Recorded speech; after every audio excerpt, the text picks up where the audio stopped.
What's up? What's up? What's up, man? Welcome to the channel, man. I know it's been a while since I've been live, man. And so, I had to go ahead and speak on the Shedeur Sanders situation because as we know, it's been super crazy. Man. And so we're gonna talk about his rivalry he has with Dillon Gabriel, as we all know. Shout out to XL Pro pulling up the early birds in the building. Shout out to Lil Rock in the building. Appreciate y'all pulling up. And as you know, I gotta bring my guy up here, man, to discuss this matter. Without further ado, Between the Game Sports, what's up, man? Yo, what's the word, man? We back like car seats in a Cadillac, man. Let's get it. There you go. Let's get it, man. Yes, sir. It's been a minute and a half. So, yeah, man. So, guys, for the listening audience, man, y'all please, start off, show proper courtesy. Hit the like button at least. It don't cost you Nathan. So, we're going to go through this thing, man, because as we see, there's a lot of controversy over, who's going to be QB3 as it stands. And, you see Dillon Gabriel put up a pretty decent performance, and we'll talk about that. We saw last week Shedeur Sanders put up a pretty good performance. So we're going to evaluate that, and we're going to use the backdrop of Nightcap to kind of talk about the situation. So without further ado, actually, before we get started, Will, you got any commentary? No, man, I've been kind of, keeping up with this from a distance now. I don't have as much time as I used to do these sports things, man. Life-changing events over the last year or so. But I'm ready to rock and roll, man. It's interesting. For those who are new to the Shedeur Sanders wave, y'all late, man. We've been on this 4 or 5 years now. So so let's get to it, man. Yeah, that's crazy. Like, we low-key the OGs of this discussion piece. You know what I mean? We've been talking about this since about, 2021? Talking about Shedeur Sanders. Yeah. So it's a proud, like, and we feel like we unks. Is that the proper way to do it? Yeah, might as well be, man. Two proud unks. Looking at Shedeur. Boy, they made it. Hey, yes, sir. 2 OGs. Oklahoma City here. Yep, I guess we OGs then. Yep. All right, Kevin confirmed it. OGs in the All right, let's do it, man. So we're gonna again use Unc and Ocho as the backdrop. Y'all hit the like button, man, and listen. I'm gonna highlight your comments, super chats. I always appreciate it. And let's go ahead and get into it, doggone it. So first, you know what? Let's show Dillon Gabriel's performance and see a few of his highlights so we can kind of catch up. Now we saw Shedeur put up 2 touchdowns. But I want to see a little bit of Dillon Gabriel, just fresh off the presses. Then we'll watch about a third of this, and we'll go on to Ocho and Unc. Preseason action. No, Shedeur Sanders had an oblique injury in the Browns and the Eagles game, did not play. So Dillon Gabriel gets a chance. 3rd-round pick out of Oregon, first quarter, drops back, gets sacked by Jahad Campbell, the 31st pick out of Alabama. Well, nobody blocked him, so he came free on that play. Next play, though, 3rd and 10 from the 37. Right. Gets a conversion. Gerald hits that Blake Whiteheart for 10 yards. Kept his eyes downfield, good pocket feet, deliver a strike. This time hangs in the pocket as well, fires out to his right. It's Jamari Thrash for a 7-yard gain. Later in the drive, 2nd and goal from the Eagles. Amani Marshall, 4-yard score. Shedeur says, hey, he holds up a couple fingers there. The extra point got blocked. Maybe he's saying they should have gone for 2. 2nd quarter, Browns lead 6-0. Looking for Deontay Johnson. Andrew Mumba, the 2nd round. Reads it, reacts, and gets a chance to celebrate. Pick 6, 75 yards. That's just a rookie mistake. You just throw that one away. Hey, 2 receivers in the same spot. Yeah. Pretty odd. Neither one of them wanted the ball. It's okay. And let me say this too, to be noted, Dillon did not make an attempt to try to stop the play. He kind of saw the cornerback. He just made a business decision. Just kept running off. None of that action. Hey, man. Hey, people gave Cam Newton shit about that in the Super Bowl when the ball, he fumbled it and it bounced right there. And Cam could have dove his big old 6'6", 250 body on that. He made a business decision. So just saying. Yep. But later on, 3rd and 2, Gabriel hits a conversion. It's Thrash again. He turns it upfield for 19 yards. Get him on the move on those shallow crosses like that. Big short pass, long gain. Another 3rd down for Gabriel, but this time it's Azeez Ojulari. Gets him for a 7-yard loss.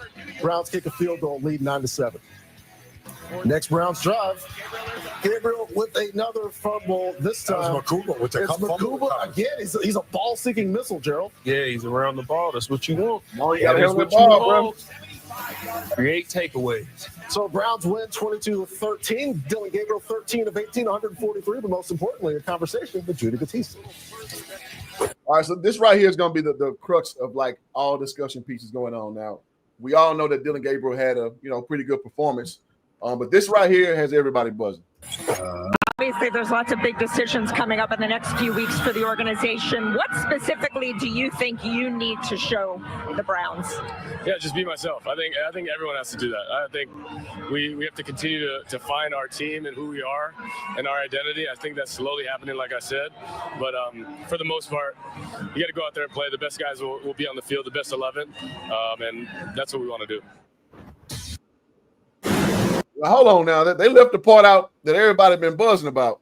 Let's go to get past that. So for the listening audience who don't know, Dillon Gabriel had gone on to say that some people are here for entertainment. Some people here to compete. I'm a competitor. So some people say that's a shot at Shedeur. Will, how do you take that, man? I mean, well, what else would he be saying? Then he came back and tried to cover it up by saying he was talking about the media people or whatever you want to call it. But if we're talking about competitors, you don't talk about media folks. Excuse me. Media folks ain't got nothing to do with you competing on the field. So obviously, and I believe his coach, what was his coach name from Oregon? Dan Lansing. He was the same dude that said we're here to play and not for likes. So very similar things that's going on with that type of kid and Dillon Gabriel. So I mean, look, don't say something they try to cover. If you're gonna say it, man, stand on it, man. And again, you're competing for a job. You're competing for a job at the end of the day. If you don't like Shedeur, fine. If you do like him, fine. But go out there and compete. If you said it, stand on it, man. As the young folks say, stand on business, man. Yeah, I mean, in fact, Coach said that the Cinderella story is over. They playing for clicks, we playing for wins, is what he said verbatim. So, one can only wonder, does that same spirit kind of harbor over to him right now? Yeah. Because in some vein, I don't want to shit on a kid who's just starting out. And shout out to Kevin House, man. Good to see you, brother. I don't want to, dump on somebody when they first come into the league because you learn how to be media savvy. You're learning the ropes. You may say something, what they call it a Freudian slip, where you may not mean to come out that way, but it's in the back of your mind. You understand what I'm saying? So I wonder how much that is in the effect, but I'm with you, man. It's like it's all signs point to go, bro. All signs point to go. I guess I can't give him a pass, but at this point, like he was what 5 or 6 years in the NCAA. He started I know he played at Oklahoma and then finished at Oregon.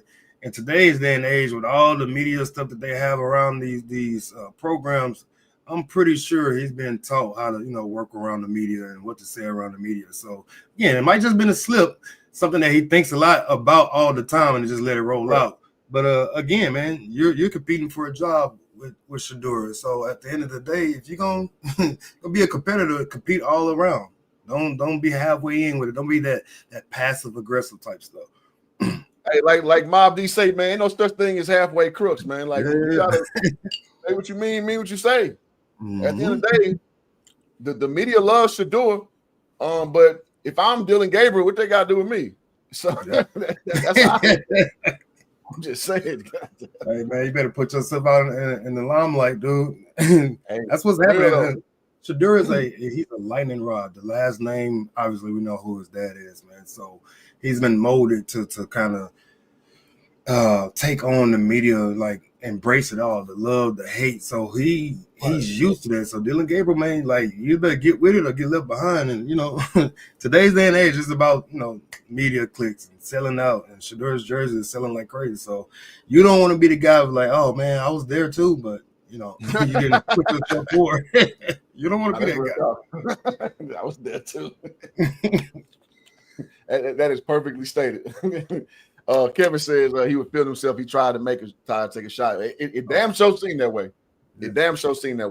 All right, so let's go ahead and hop into it. We're gonna do about half this video with Unc and Shannon. Will, anytime you want to stop it, let me know.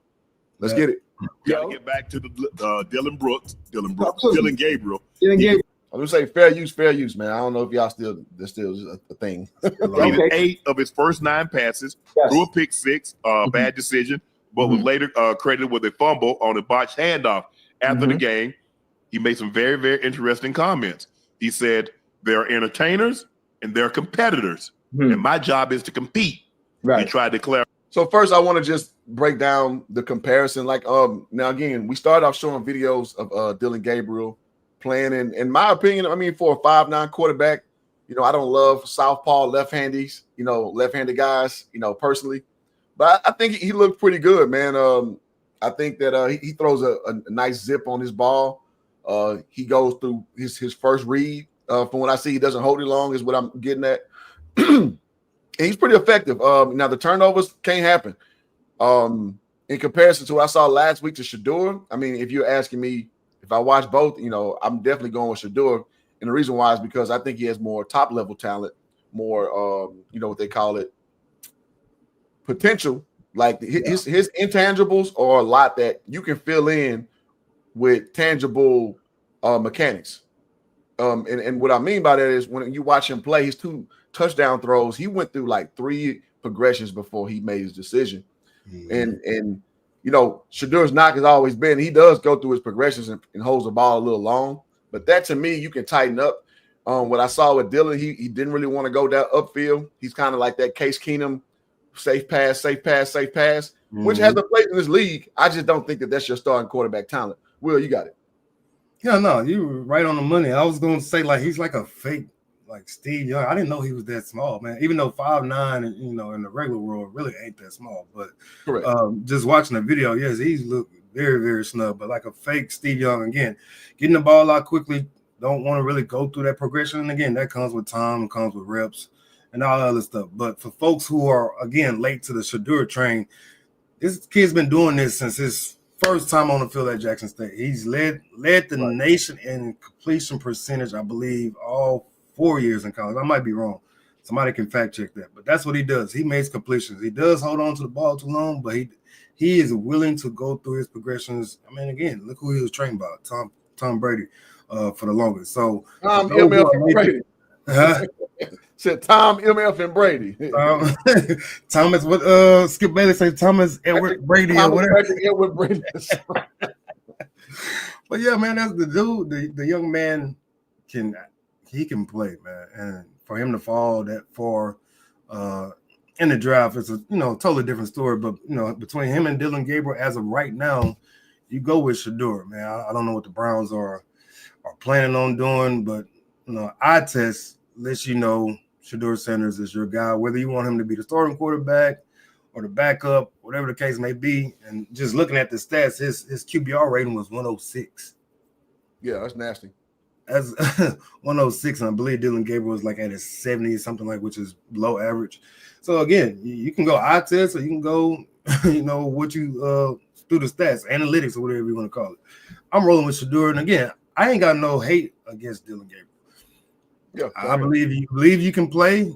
You go out there and do your best, as they used to tell us when we were kids, and you live with the results. But I don't think he's gonna beat him out. You don't think who would beat who out? I don't think Dillon Gabriel is going to beat out Shedeur for that spot. Oh, gotcha. Okay. I'm with it, man.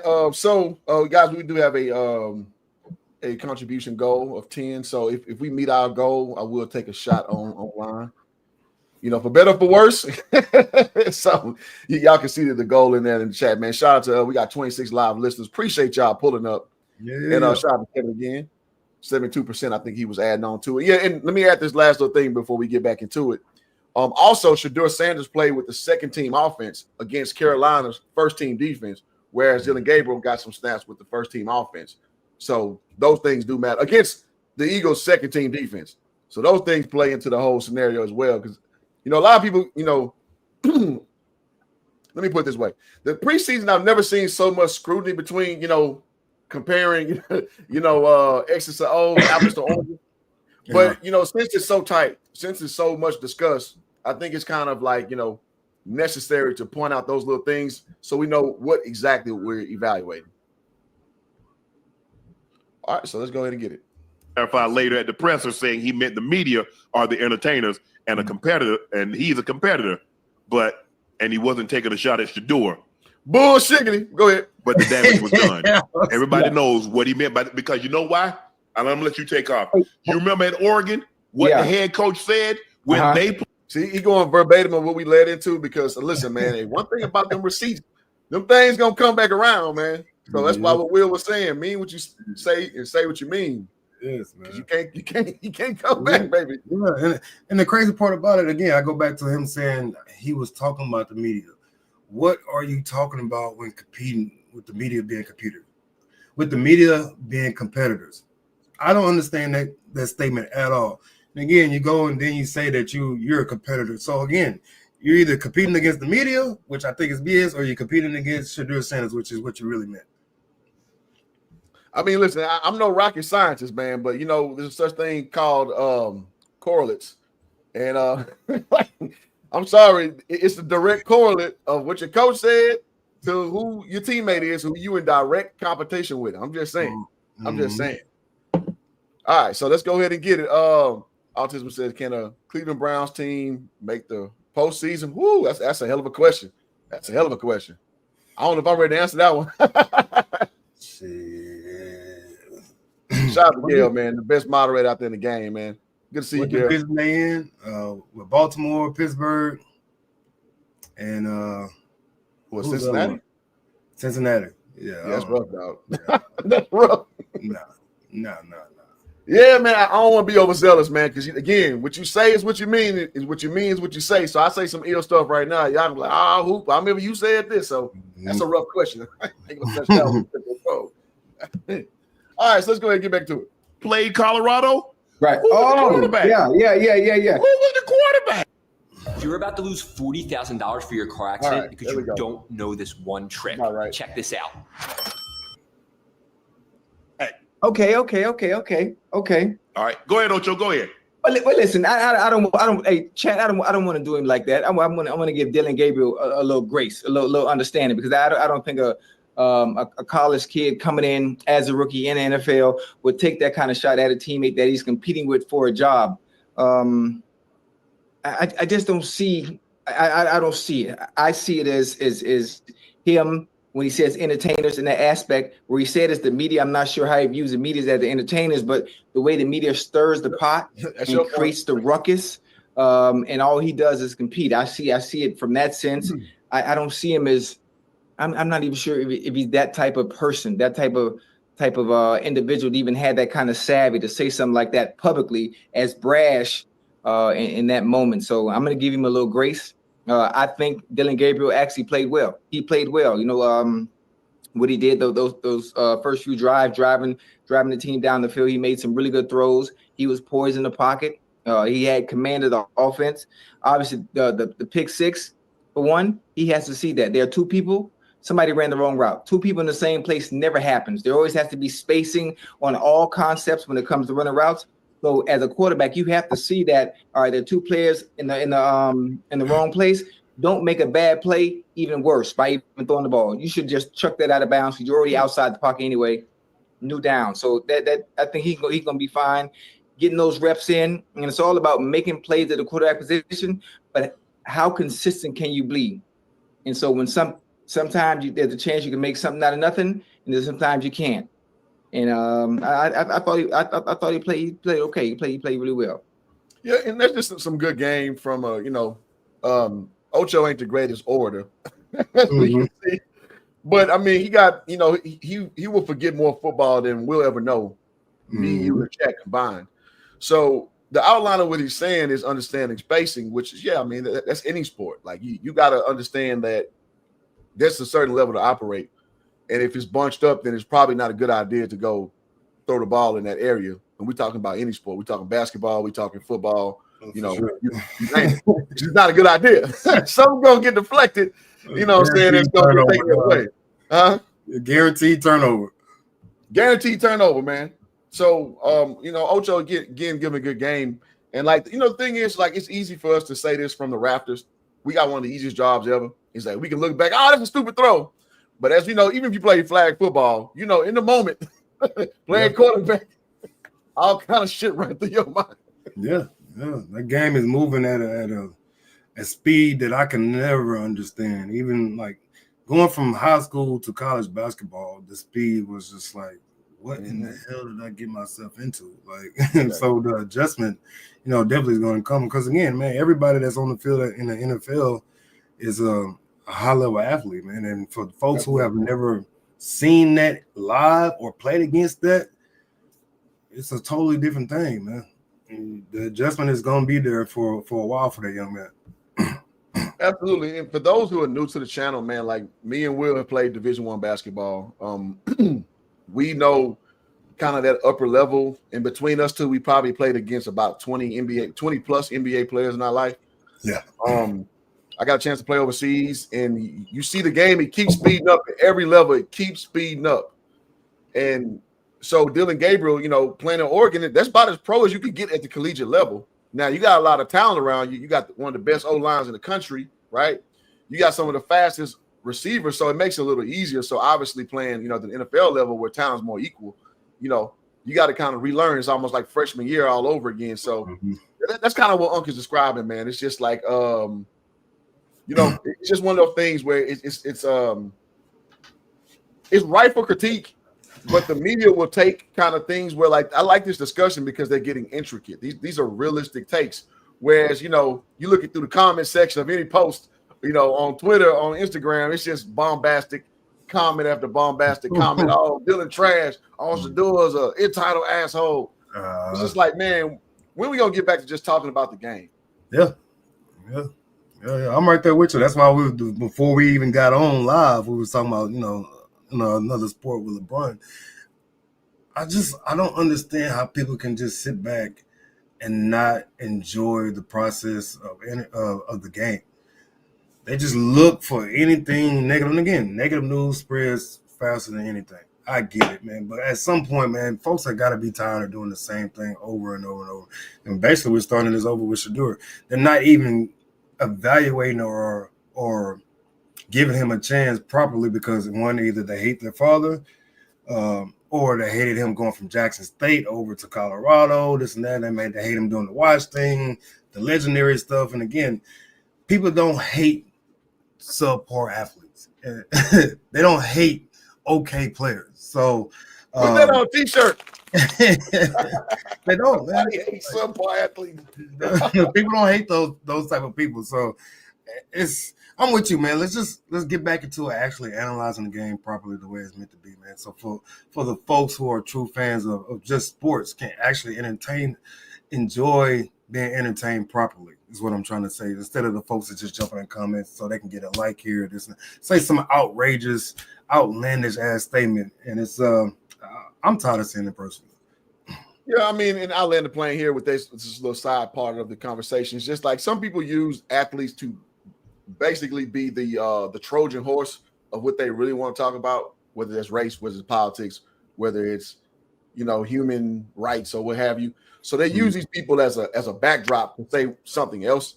And to me, like, I understand it's human nature. That's what people do. But after a while, it gets a little goofy to me. So I'm like, okay, let's put that stuff over there where that belongs in that box. And let's just talk about ball. All right, let's get it. I disagree with you. I think he was taking a shot at Shedeur. You think so? When have we ever thought about the media, those beat writers as entertainers? We've heard his coach, he was on the team when he said they're celebs. Wait, but you see, okay, this is a little cap now. Shannon, you talk about this stuff. You're an entertainer, buddy. So is your milk dud. I won't do it like that. I won't do it like that. Let me stop. I like that. Let me stop. You do like a perfect milk dud. Let me stop. Let me stop. I didn't even do that. But no, it's like, I mean, Stephen A. Smith, Skip Bayless, Pat McAfee, these entertainers too. You know what I mean? So those guys have a lot of commentary for this issue. So I don't quite agree that you're trying to limit the media to just the beat writers. What do you think? Yeah, but those 3 or 4 people that you just named, those are the outliers, right? They're not, even nowadays, they're not typically at games like this anymore. They can do their show from at home or their office, whatever the case may be. But if he was just talking about the guys that was there in the media room, then no, they're not entertainers. Because a lot of those folks, a lot of those people don't even know who they are. I don't know who a Cleveland Brown beat writer is, except for the one guy that Shedeur called out. I forgot his name already. But for the rest of them, they're just regular people, man. Got that media pass, they're in the room, this and this. So for him to call those folks entertainers, I call BS. Now, if he was talking about the Shannon Sharps of the world, the Skip Baylesses of the world, then yeah, okay, cool. They're entertainers. That's their job to do it. But I still think he was talking about Shedeur. I'll add this one little caveat. We can move on. Having covered the Super Bowl twice, having covered the Texans inside the media room, having covered the Rockets, and the NFL draft when Jordan Davis and Sauce Gardner, Sauce Gardner, Drake, London Drake's draft. I was covering that. I would say that there are a lot of them. They're just not as good as entertaining as the ones that we just named. I remember a guy, a beat writer from Philly, who I got footage for him interviewing Jordan Davis. If you guys don't know, that's a defensive tackle for the Eagles. Mm-hmm. Was just drafted for that matter. And he got one of the personalities. He's just an unknown Philly guy. Really? So I would argue that there are a lot of them there. They just don't have the notoriety per se. And maybe he talks to them and he gets that personality. It's just like, okay, I get it. Are you trying to really give me some, a real take? Or are you just trying to get a line out of me? So I don't know, man. So, I guess I'm thinking too far down road with that, but I'm just trying to think of all scenarios. Yeah. Yeah. All right, so let's move on. You can't tie him and his coach together as if they have the same mind, as if they're one. You name the time you've ever heard someone say there are entertainers and there are competitors, and I'm here to compete. Tell me the time. Right. Okay. Listen. Let's say you're taking a shot at Shedeur. Hey, shout out to Unc for that Walmart Superman shirt he got. Well, there you go. Shannon Sharp is a funny dude, man. Shout out for that $10 graphic tee. I'm sorry. It's been a while since I got a chance to cut up on these lives, man. Let me go. All right. At what point has he been an entertainer? He's a football player as well. But we've heard people say that's what he's more interested in doing. And what? Well, I'm just curious. Okay, tell me what you're curious about. Well, you said he's more interested in entertaining. I'm not saying he is. I gotta say, hit the like button, y'all. We 36 deep in here. Let's hit the like button. Appreciate y'all coming on y'all Sunday afternoon to kick with your boy. I'm saying that's what people have said about Shedeur, about entertaining, about the antics. Right. I see where you're going. My work is easy because I use ClickUp. Here's how I keep track of all my tasks. I start by brain dumping everything I need to get done in a list view. Plus, we've heard this before. Okay. And sometimes it seeps out when you've been around people and they perceive other people as that. If you're not careful, you'll repeat what you've heard someone say about someone. Okay, I see where you're going with it. Okay. He didn't have to say that. He says, look, I'm here to compete. Whatever happens. It doesn't matter if I'm first team, second team, third team, or fourth team. My job is to compete. Why did he have to throw the entertainer aspect in of it? All right, I mean, everybody's an entertainer. That's what football is. Entertainment. Yeah, it's an entertainment. Everybody is entertainers. Right. Hey, that's a great point. Whether you suck at it or not, you're an entertainer playing professional level. Some just better than others. We saw wrestling. Some could cut better promos than other ones. Macho Man gonna give you memorable stuff. But there was Dusty Rhodes trying to cut his promo. It just ain't hit like that. You feel me? Just didn't get the job done, boy. My boy Randy, Macho Man was on that stuff, man, the high grade stuff, and he was guaranteed to give you gold every single time he touched the mic. Him and The Rock, though. Hey, I'm gonna cut up some of Macho's old stuff, man. Rest in peace, Macho Man. That dude was coked up like like you ain't never seen, boy. That boy had that cocaine. Surprised he survived as long as he did, man. Yeah. He had a good run, man. Macho had a good run, man. Shout out to Macho, man. Yeah, you're right. It's an entertainment sport. It's entertainment. He might have been taking a shot at me, shit. Nah. No, I know, but he can't compete with you. He can't compete with you. I disagree, Chad. I don't know what you guys think, but I think he was trying to take a subtle shot, because if he wasn't, why are you trying to clear it up? Why are you trying to clarify? Oh, because obviously once you say something like that, it ruffles all the feathers, and then it comes back. Why are you ruffling feathers, Ocho? It ain't nothing. You're telling me in the chat it's nothing. Right, his choice of words, it ruffled feathers because that's probably not what he actually meant. I honestly think it was an honest mistake because he's not. Let me stay with me real quick. Let me say something real quick. He is not media savvy with the mic in front of him like a Tom Brady. He's not media savvy like a quarterback. He's not a quarterback at the University of Oregon. No, he's just not. Because if he was, he wouldn't have said what he said. There's a way you go about doing things, and he hasn't learned it yet. He's not savvy like that yet. Sometimes you get caught up in the moment. You playing well. It's the middle of the game. Ocho, you got to realize now you're right there in that moment. Sometimes when emotion is high, logic is low. That's a bar. When emotion is high, logic is low. Boy, I can write a book about that one with the help of ChatGPT. Go ahead. What you got? Nah, I'm right there with you. I wasn't even expecting that. He caught me off guard with that. That was a damn good one. Damn good one. Shout out to Unc with the put it on the shirt. So that's what I'm saying, man. Like I don't so I'm making my point not to, get too far afield arguing with emotional people because it becomes personal real quick. They when you say something to them, they internalize it and they apply it to something that may have have occurred in their own life, and they can't separate it from just hypothetical speak, right? So yeah, like you said, man, when emotion enters, logic leaves, man. Geez, I can write a book on that one. And you feeling good is they're entertainers and I'm and competitors and I'm here to compete. Oh, he's like, if it meant nothing by that, nobody would have said anything about it. Nobody would not even bat it an eye. But they took it. Most people took it. I believe the way he intended it. That he's not fancy, he's not entertaining, he's a competitor. I don't know what he thinks Shedeur is there to do. I believe two things. They're not mutually exclusive. Right. Floyd. Hey, you know what? Shannon Sharp, if you use mutually exclusive one more time, I'm just going to throw something. That's his favorite word. That boy learned two words to put together and then they ride out. Man, no, he always said mutually exclusive. Boy, he found it. It's like, them young ladies be saying narcissists. That's their word. Yeah. That's like Tupac and Hennessy enemy, dog. You know what I'm saying? That's day one. This is good.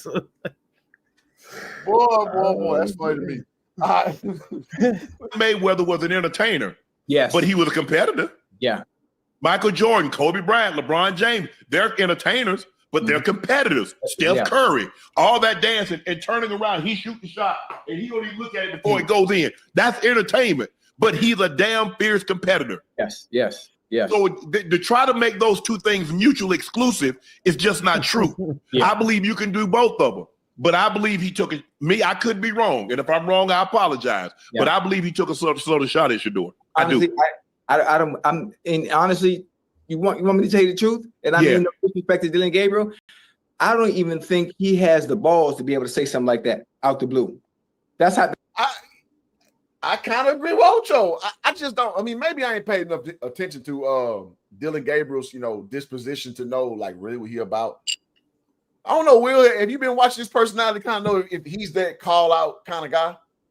No, man. Like I said, I don't know if he started at Oklahoma, but I do remember seeing him like at Oklahoma playing against Cincinnati and somebody else or whatever the case. And then next thing I knew, he was at Oregon. But again, sometimes, man, you start feeling yourself as far as being the quarterback of a franchise or being a quarterback at a University of Oregon. Like that's a high profile college.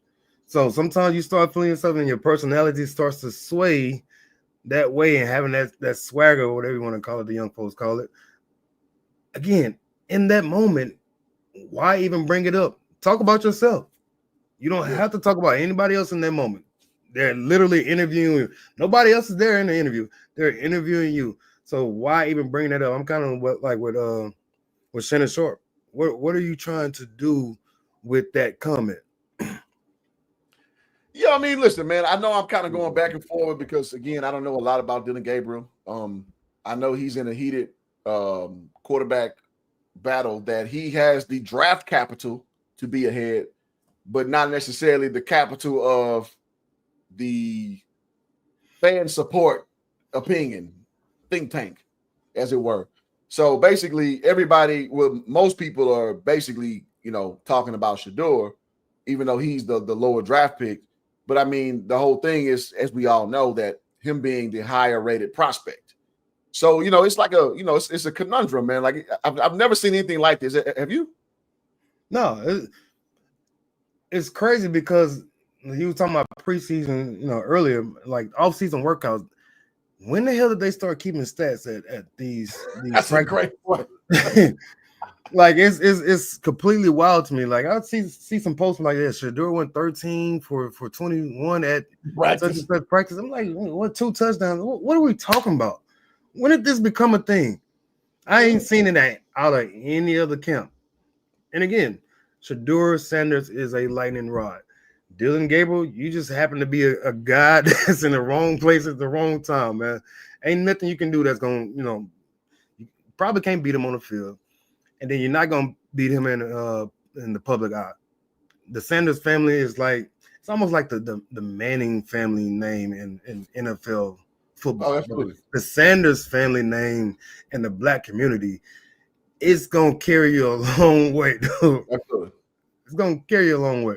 So he's in a lose-lose situation, man. And again, he's going to have to be spectacular to beat out Shedeur Sanders. But again, politics plays a role in this too. If it's close and you're a Cleveland Browns, organization, you're going to ride with Shedeur Sanders because what? He's going to bring in money. He's going to sell out the stadium.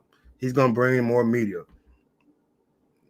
Yeah, I mean, we've seen it from inception that as irrelevant as the QB4 can be in any given circumstance, that Shedeur gets so much airtime. We're talking online impressions. We're talking about mainstream media impressions that, you'd be a fool to take a flyer on him and he perform and you just kind of balk on him. Because, I got to say, like, the whole thing is about getting tape on the, getting film out there. And Shedeur, I'm sorry, in this one outing, he has damn good film. You can say what you want to say about, some of the broken plays, but at the end of the day, since we doing, preseason stats now. So here we are, man. 2 touchdowns and a half and some change. That's not nothing to shake your fist at, No turnovers. Whereas people were saying, will he turn the ball over next level? We saw Dillon Gabriel, who's the more safer quarterback, turn it over twice. So 1 for a pick 6. Just saying. All the things that you said that, I almost called him Prime's boy, that Shedeur can't do. You're looking damn good. Just saying. Yeah. That's all I'm saying. That's how I know. I mean, he doesn't carry himself like that, especially coming out of college. If he was that type of player, if he showed that kind of like if it was, think about this. Think about Johnny Manziel in college, right? Yes. Think about Baker Mayfield in college, right? Now, if it was one of them that said something like that, I'd be like, yeah, he's definitely taking a shot at Shedeur. But he's never shown any signs of being as Brad. When has he ever been in competition? Huh? When has he ever been in competition? He wasn't going to beat Justin Herbert out, so he wasn't in competition. When was the last time Dillon Gabriel was in a quarterback competition? Yeah, go ahead and sip your tea, coffee, whatever that is, latte. That's my little latte. Yeah, go ahead and sip that. So now back to our originally scheduled programming. Right, when was the last time Dillon Gabriel was in a quarterback competition? Exactly. Yeah, you're right. Because think about it. How many yards has he passed for? Do you know how long you got to be in college to pass for the amount of yards that he's passed for? Right. Justin Herbert's been in the league how long? Because didn't he take over Justin Herbert? In 2020. So Dillon Gabriel has been in the league, he's been the starting quarterback since what, 21? I think he was in college for 6 years, bro. No, he came from Oklahoma. Didn't Gabriel come from Oklahoma? He transferred from Oklahoma. So he was in there. So if he transferred from Oklahoma, are you telling me he ran from competition? No, he ran to the money. Oh, okay. Which is smart. I advise any player to do that. Oh, so he started at UCF. Oh, he started at UCF, for 3 years. He was 2 years at Oklahoma, and then he spent 1 year at Oregon. Okay. That's Bo Nix. That was Bo Nix. I apologize. That was Bo Nix that was there when the coach. Remember when they played CU, Ocho? Yeah. And the quarterback, and say what did he say? Instagram. Some of them trying to get followers. They're trying to get clicks and followers, and we're trying to win football games. Yep.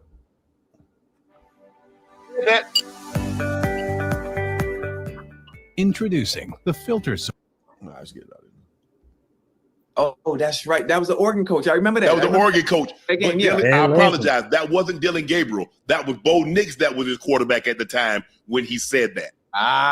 See, okay. But you got to. But again, for me, when was the last time? Shout out for the correction for BT. He says that he was at UCF, Oklahoma, then Oregon. Dillon Gabriel was. I gotta give Brian the I gotta give it his cards, man. He always on point with the knowledge. A quarterback competition. I'm reading. He was 3 years. He was 3 years.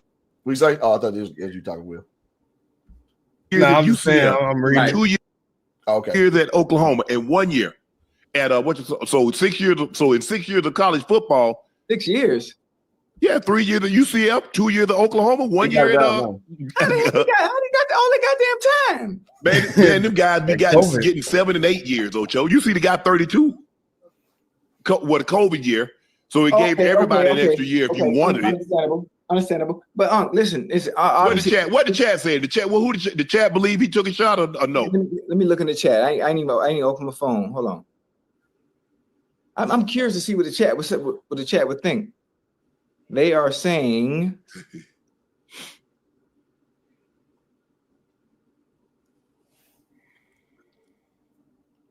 that boy can't get to his phone. The chat is saying, I believe he's throwing shade. I thought football was a brotherhood. I never seen them do that. Don't need it. Well, you can say football a brotherhood, but sometimes it get a little too brotherly. That dude for the Raiders who got cut.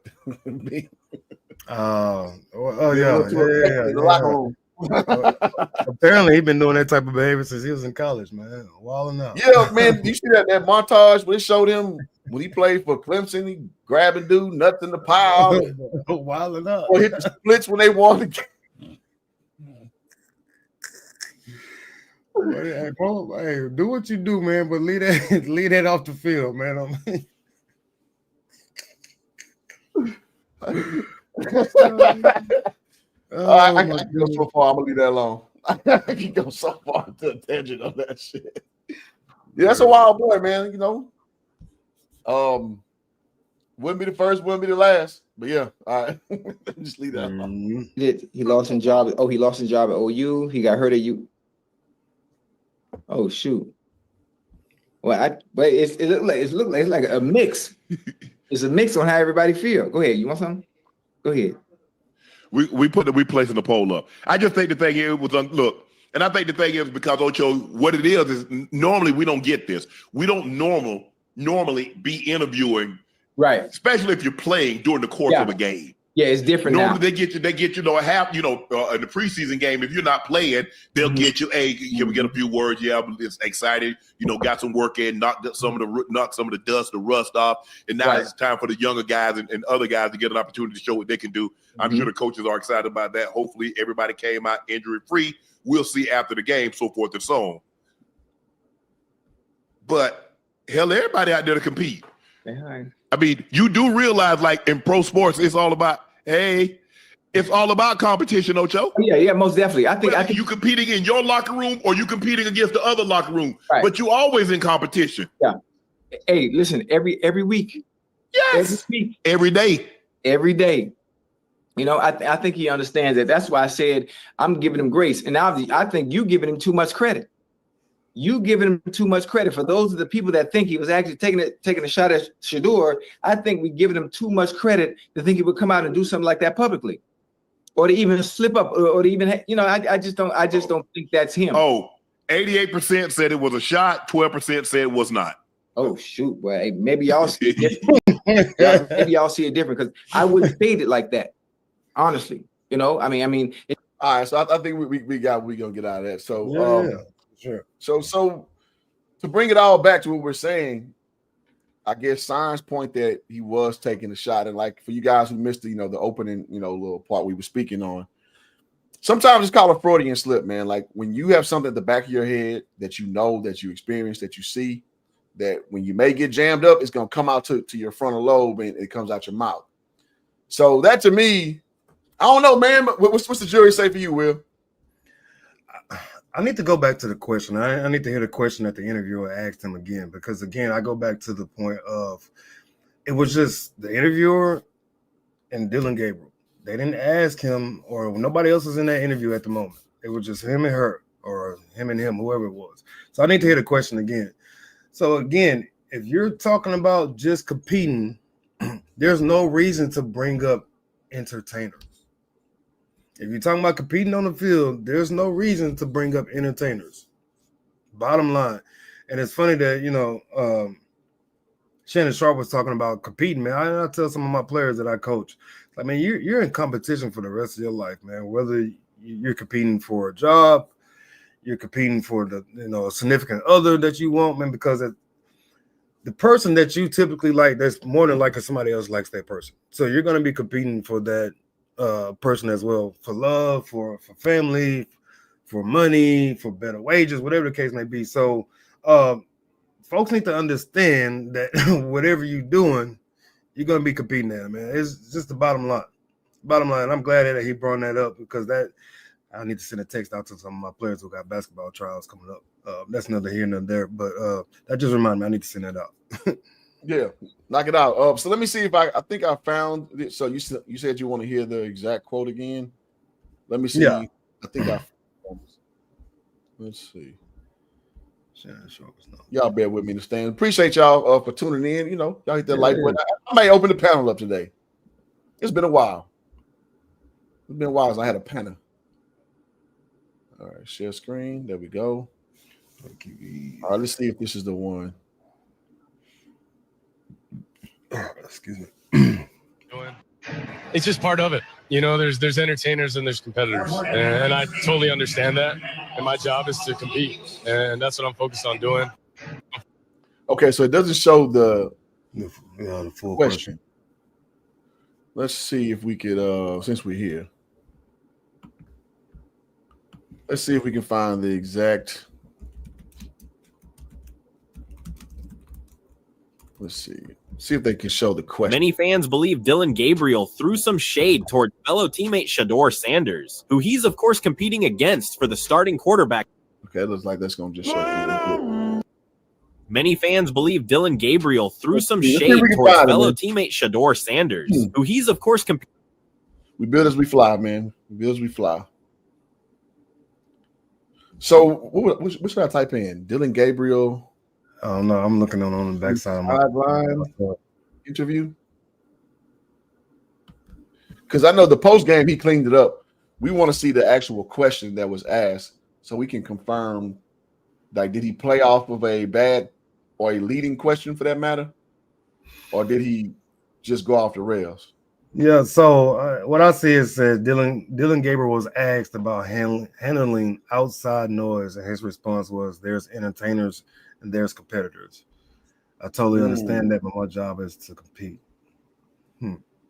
What do you make of that? Again, what are we talking about?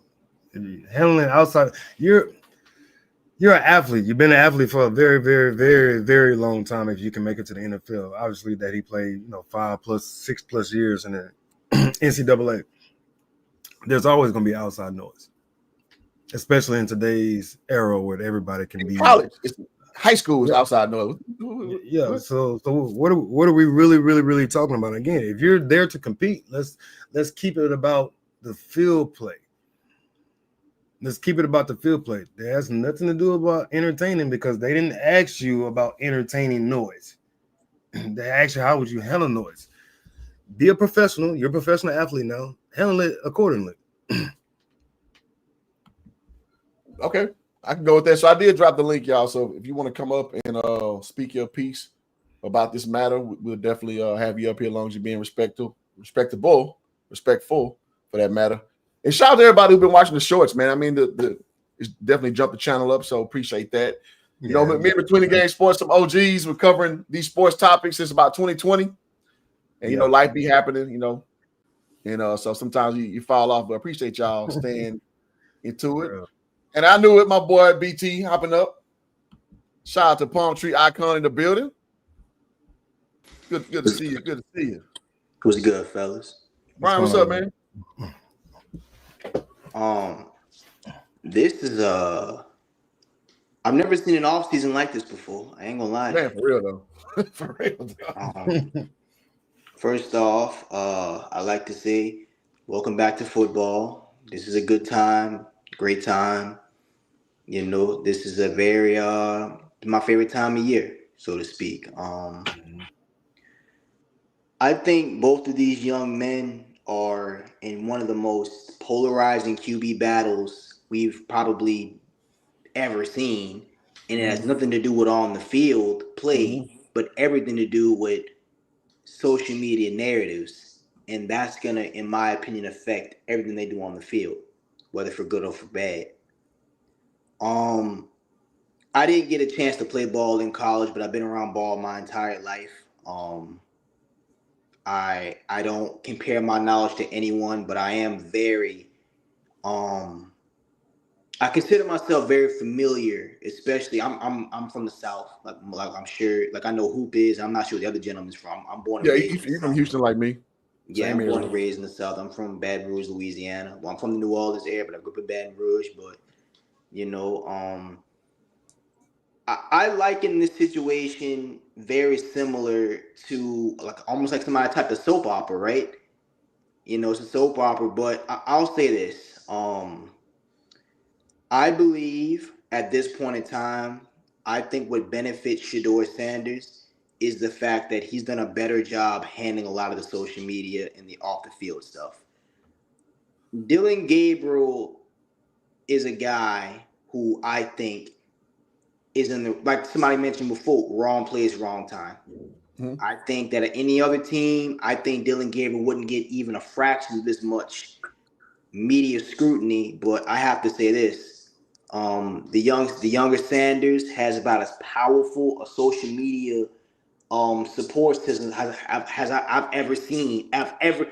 There's guys who are Pro Bowlers, Super Bowl winners, legends of the game, who don't have the kind of social media support Shedeur Sanders get. I think it's awesome that we so many people support what Deion did not only at Jackson but at Colorado. But I also think it makes it hard for people like Dillon Gabriel because even despite his resume, the all-time leading passer in college football, you know, averaged 10 wins a year despite one bad year at Oklahoma. Very solid college resume, but, you know, I think, and Shedeur has a very solid college resume too. All-time 72% passer and all that, but I just believe what's going on is right now, I think that it'll be in Cleveland's best interest to at the very least right now, Shedeur's got to play at least some point in the season. Not only because Joe Flacco is aging and maybe not the same player he was 5-10 years ago, but also because, plain and simple, there's a lot of politics that support Shedeur Sanders eventually starting for Cleveland at some point in this season. Yeah, I think he has the media machine behind him, and it's been going on for the last 2 years, even though there's a lot of detractors as well, but those are more like Twitter people for that matter, or Facebook folk for that matter. But mainstream media, to your point, definitely has been bolstering Shedeur's, you know, ascension. And for me, it's for a good reason. Like me and Will were just asserting, we've been seeing this fresh out the gate, you know, coming from Trinity Christian High School straight to Jackson State. Whereas there was talk his second year, could he have Heisman implications? And obviously, we know we haven't really seen that be a realistic thing since, you know, rest in peace, Steve McNair back in the 90s. Because as we know, the football purveyors of talent are the prognosticators of talent. They don't respect SWAC level football. Let's just you know, let's be honest about this.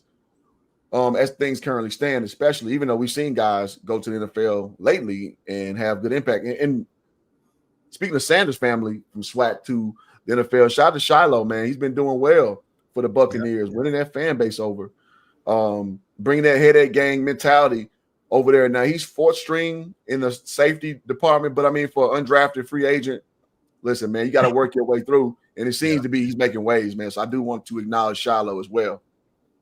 But as we, as we look at things going forward, it's a perfect storm of, a dichotomy of, again, Shedeur being the guy that everybody, the majority of people want to take the spot, but it fights against the mentality of, an actual draft room or actual, what's what I'm trying to put, the coaching working group.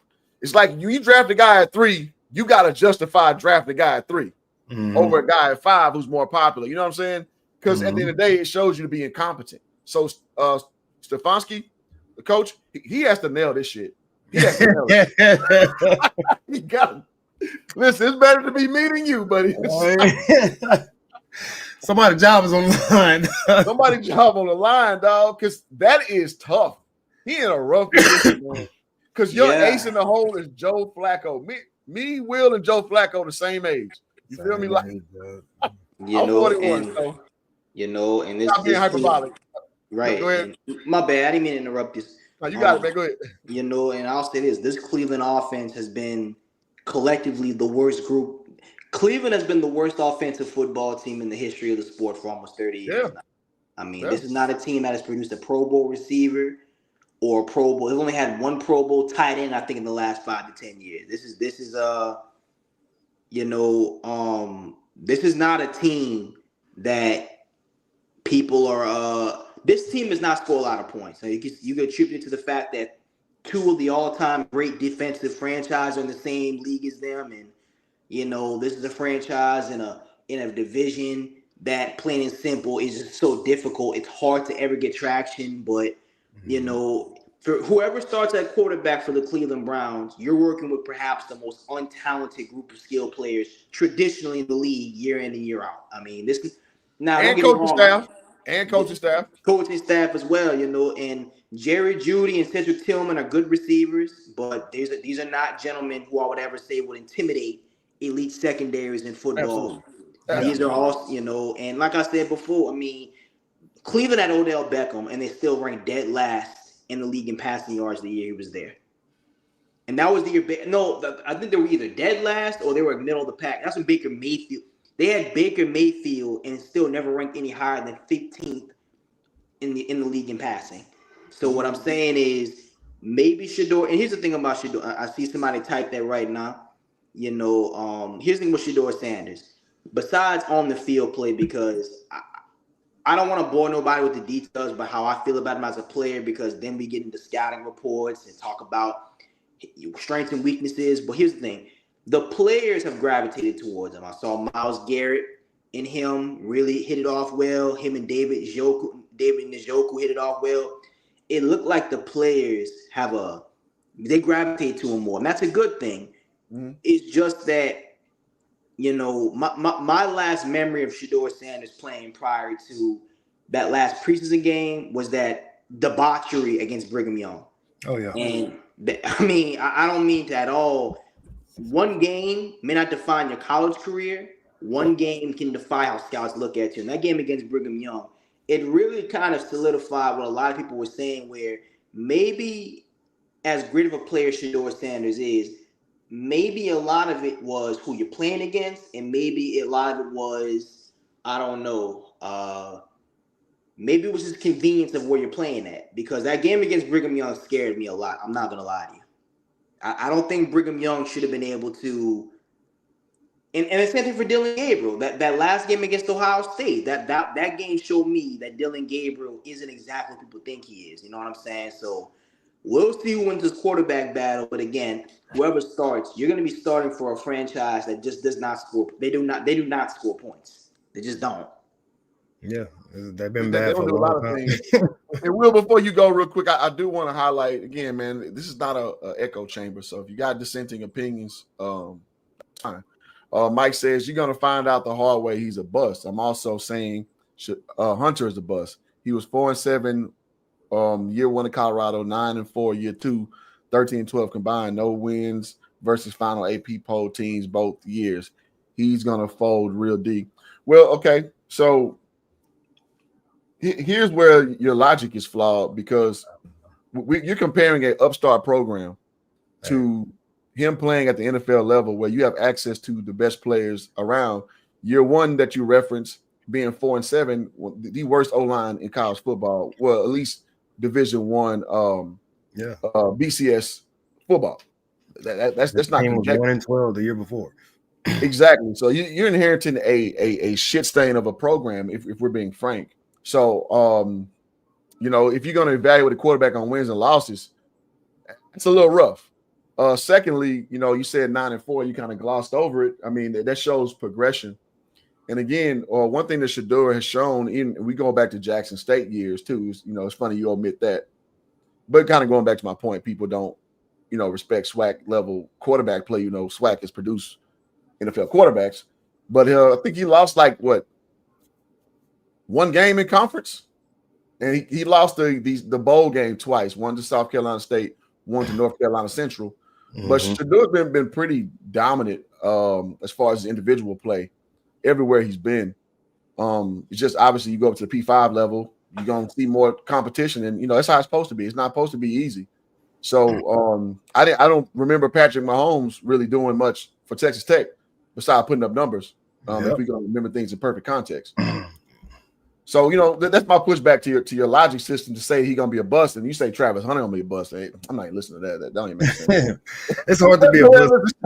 It's hard to be a bust being a 5th round pick. Then there's that. But Travis Hunter, though, how do you say Travis Hunter's gonna be a bust? What does that derive from? Yeah. Jesus Christ. Who was the last expert? Go ahead, man. I'm sorry I cut you off, man. No, I'm just reading the comments, man. He just said, who was the last Jackson State player to ball out in the NFL? Well, partially, most of them don't really get a chance to go ball out. You have James Houston. He had a really, really good year for the Lions. And then I think he got hurt. And then now he's with the Cowboys, so he has another chance. He's been looking good for the Cowboys, too. He's been turning heads with the Cowboys. So, for the most part, man, a lot of those dudes don't even get a chance to showcase that they can ball out, man. And again, you go where you can play, man. And James Houston started at Florida. Correct. If I remember correctly. But you go where you can play and, showcase your skills. Like Shedeur Sanders, again, a lot of folks said that he couldn't complete that, those type of passes from Jackson State over to Colorado. And again, like I said, I believe he still led the country in completion percentage both years. So there is his trend is always upward with completions, even with the poor offensive line that he had at Colorado his first year. And a lot of folks say, yeah, he throws a lot of screens here and there. But some of his darts that he throws downfield, they're right on the money. So, again, calling a kid that's a 5th round pick, again, because we got to label it as it is. Most folks had him going 1, 2, or 3. But the NFL experts, they labeled him as a 5th round pick. Mm-hmm. There's no such thing as a bust in the 5th round. Those two things, what my boy Shannon Sharp say earlier, his new go-to phrase. Damn, I don't got that quick. Good God, we were just laughing at it. I can't remember. Somebody in the comments might remember, but those two things don't go together. 5th round pick and bust don't go together. Yeah, well, I get it, man. So when you're polarizing, it doesn't matter where you are because if we're being honest, his profile exceeds a 5th round designation. Yeah. So people care enough to hate or love Shedeur. It is what it is. You got that last name, it is what it is. So with that being said, I can see the venom for someone wanting to call him a bust like that because it kind of vindicates them in their opinion that they may have for whatever reason. I can't call it. I don't know Mike from a can of paint. Yeah. But the more I see him type, I can kind of see where he's coming from. Mm-hmm. So again, you don't respect the level that he played prior to Colorado, and now you're trying to basically put and I'm not just talking to you, Mike, people who do what you do. You compare him to perfection. So what you're saying is, the first year, because I remember all these things in real time. Mm-hmm. The first year, it was about, they're not going to win a game. First year, they smacked TCU. And that caught a lot of people, off guard. Now, what I did say to the people who like Prime and who like Shedeur, like myself, like don't get too over your skis, man. Because they had a hell of a schedule, man, when you got to the Pac-12. Yeah. And so if you guys remember, Travis Hunter got hurt. And so when Travis Hunter got hurt, that, basically with a bad O-line, it took away the big element of Shedeur's favorite talent, right? And I remember going to the game. They played UCLA when Travis was out here in Pasadena. And he had nowhere to go. He had nowhere to go, man. I get it, man. Jimmy Horn Jr. looking good for the Panthers so far, starting out. You got Weaver looking good for the Arizona Cardinals in year 2. It's another receiver out there from Colorado who's in the league. Who else am I missing? Miller, or is it somebody else I'm missing? No. Y'all in the chat correct me, but at any rate, I want to ask him this question. He said, "Man, 13-12 at Colorado ain't ish." Mike, what quarterback would you put at Colorado that will have a better record than that? Dillon Gabriel, who was a Cam Ward? Who else was a top quarterback in the NCAA last year? Quinn Ewers. What's the kid? EJ Ugelli. Who? Man, you talking about a fall from man, what a fall. Good God. He was supposed to be the next best thing smoking, man. Good God. Florida State, man. I pray for y'all. The Ohio State quarterback, I can't even think of his name right now. But most of those quarterbacks that played at Colorado with that offensive line, rebuilding that program, they would have probably went 13-12, somewhere around 500, which is pretty darn good once you rebuilding the program basically from scratch. Did you name Quinn Ewers? Yeah. Okay, yeah. It's like, again, when you now I'm not delusional. That comes by product of the bombast of Coach Prime. Because when you talk a lot of shit, guess what? People gonna want to see you back the shit up. So I'm not incredulous to why people are so passionate again to hate on the situation. But to your point, realistically, what quarterback can you just throw into that program that was one for season and have a real impact? Be for real. Be for real. With that O-line, be for real. It doesn't happen in football, man. And it happens that one time at Buffalo that everybody brings up as the outlier. And one thing you'll know in this world that the outlier is not the standard. It doesn't happen. That's not even a Power 5 conference with old buddy came to Buffalo and turned it over immediately. That doesn't happen. So with that being said, I dropped the link again, man. Mike, if you want to come up and state your case, man, come on up here. We ain't tripping. We ain't tripping. Howard is the dude name at Ohio State. Yeah. Or like what's buddy Milroe? Is he Jalen Milroe? Yeah. I think he got drafted by the Seahawks. And somebody can correct me if I'm wrong, but I want to say he's with the Seahawks. Oh, even the guys before that, Michael Penix, he's not going to Colorado and changing that. Who came out that draft? Freaking Richards. He ain't come out and change. He can't even do shit right now with the coach. Oh, let's keep it going. Was it Jaden Daniels? It was 2 years ago from LSU. Yeah, like, man, you can't go and fix that team in Colorado, man. Yeah, it was bad, man. Bad. Nobody had brought up Colorado since Cordell Stewart. That's how bad it was, man. I forgot there was a university. Matter of fact, the last time I really heard, and it's because we played against him growing up. Marcus Hall played basketball. He went to Colorado, and that was 2004, 4, 5, somewhere in there. Shout out Jersey Village High School, Marcus Hall. What's up? We got Triz to pulled up, man. What's up, bro? What you got for us? Hey, what's going on? Can y'all boys hear me? Yes, sir. You good, man? Hey, man, what's going on? So here's my thing, right? I just think that the biggest issue I have with folks evaluating this situation is they don't necessarily understand how to be realistic with how they're looking at everything, right? Like, for instance, this guy Mike in the chat, bro. Like, y'all go look up Patrick Mahomes and what he had, as a record when he was at Texas Tech. I promise you, it don't look like what it looked like now. You feel me? This man, just look at Joe Burrow, what he was doing before he went to LSU, right? Like, I was just listening to somebody talk about this today. No one thought Joe Burrow was going to be what he was until that season he had at LSU. No one was going to rank him at the number one, you know what I mean? And I'm a Bengals fan, so trust me. I know. You feel me? So, like, here's my issue with everything, right? You can't sit up here and said this guy's going to be a bust when he's not got number one reps with the actual. Thank you, Mike. I'm glad you can do some fucking research. Anyways, look. Anyways, go ahead. Yeah. Anyways, my bad, y'all. I'm getting tight. I just don't like haters, bro. Like there's people out here, bro. My bad. Anyways, point of the matter is, bro. You look at what Shedeur has done right now. He has not gotten one reps. Dillon Gabriel has. Kenny Pickett, you can't make the club from the tub, bro. He's been hurt, right? So reality, the draft class, or excuse me, the depth chart should look like Flacco starting, Shedeur at the 2, Gabriel at the 3, and then Kenny Pickett. Hey man, get ready to pack some bags. You feel me? So, but we'll see what happens.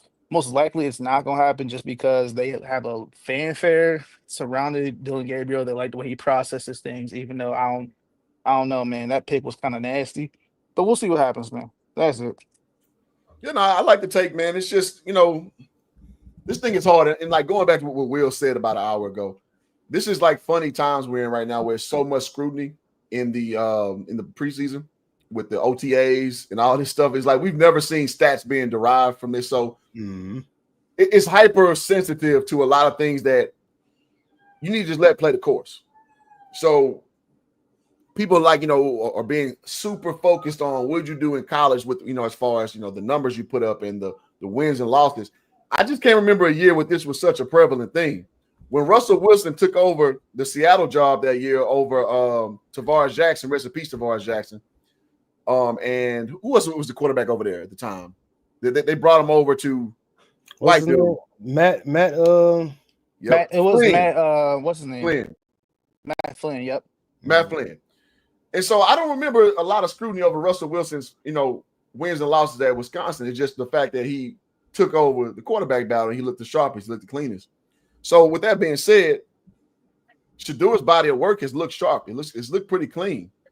So it's like, and when you got thrown to the fire last Thursday, that was the litmus test to see that with those kind of OTA stats, with those training camp stats, some BS.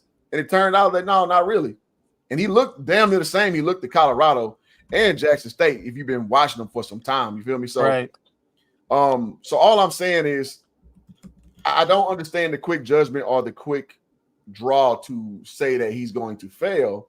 The same way I would say with Dillon Gabriel. Like, I don't see too many posts out here or channels out here talking about Dillon Gabriel's going to be a bust, because he would be the more prevalent figure to be the bust, being a third-round pick.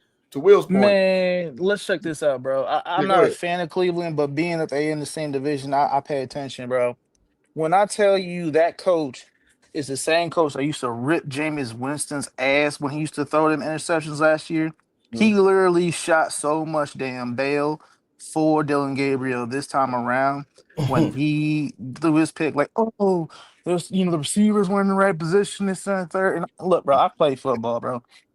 I don't care if the receivers are in the wrong position. If you are the quarterback, bro, you got two responsibilities: where you put the ball and what you do not do with the ball, right? If you throw the ball, whatever you threw it, that's your responsibility. If I'm the running back and I'm focused on my hole, you have one responsibility: is you put that ball in my pocket. I cannot look at you while you're trying to give me the ball. That's how we have issues.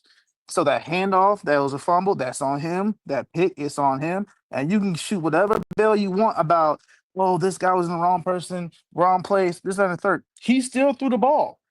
He could have thrown it out of bounds. He could have ran and slid maybe right there and get a 1 yard or something. Instead, he threw the ball. It was a pick six, and people are shooting bail for this. I just feel like that's bad processing for a supercomputer. You got no argument over here, brother. Accountability is everything, man. Again, you're playing the most scrutinized position on the field, arguably in professional sports, period. Absolutely. It's not a hard man. Y'all have a good night, though, man. All right, man. Appreciate you, Trio. Yep. Appreciate you. Yeah, man. So I guess the crux of what Triz is kind of pointing out is like, man, what's good for the goose should be good for the gander. Like, if you're going to hold somebody to this kind of standard, you got to be universal. You can't start making excuses for people because it's the right kind of turnover for you. Like, nah, is it a turnover or is it not one? Because at the end of the day, it falls on your hands. You are the coach on the field, playing quarterback. So, I'm with that, man. Like, keep the energy the same. Like, as much as I want Shedeur to succeed, if Shedeur's thinking it up, guess what, buddy? You're gonna get called out about it. Gonna get called out about it, man. And again, like he said, man, he made the decision to throw that football, man. He could have made any other decision in the world at that time, but he decided to do that. So if we're gonna do that, then we need to start like labeling certain turnovers like the receiver's fault. Like there should be a whole another category, which a lot of people have been clamoring for many years, as far as like a drop ball by a receiver, and then it gets picked off. Tip ball by a receiver gets picked off. Many folks have been doing that, so we're gonna do that now. Then let's go ahead and start the petition. NFL, we need different categories for different types of turnovers, man. Bottom line. Hey, if the NBA could change the name of owners to governors, sky's the limit. Hey, man. A whole nother screen for a whole another screen, man. It's a lot going on in the sports world these days, man. And again, I don't have enough time like I used to get on these type of things, man. But I keep an eye from a distance. I really be scratching my head on a lot of things, man. I low key want to jump on that Giannis slap, man. I don't know why he slapped that dude. Like his teammate. Hey, man. Hey, man. Hey, that's rough right there, dog. I don't give a shit who you are. You can't just palm my head like that. Yeah, it ain't gonna be able to fly right there. I be peeping from the back, so like, man, why he slapped that dude like that? It's Giannis, man. I'm gonna look straight in the camera. That's uncalled for, bro. That's uncalled for. Giannis a wild boy, man. Them Europeans are different, man. I'm telling you. Dog, playing ball overseas gave me perspective that I didn't know existed in the world.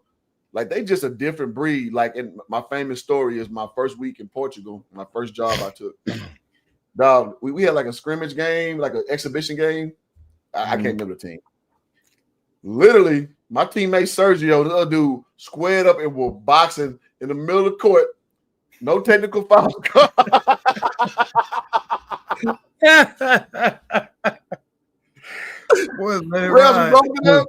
And we was back playing. I was like, "What in the hell is this shit?" Them boys let it ride. Them boys let it ride down. And it's funny because they boxed and it was done. It wasn't no extracurricular. It was no extracurricular after that. I was just like, okay. Imagine me being from Houston, man, third largest, fourth largest city in America. Coming my first week in Portugal, seeing this shit, playing Division I basketball, coming to see this shit right here. Yeah, that was rough. Mike said I play NBA. No, I didn't. But between me and Will, we played probably about a good 25 NBA players in our life. Who's the best player you played against, Will? Best player I played against? Probably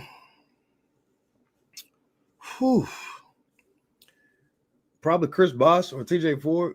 Bosh was the issue, man.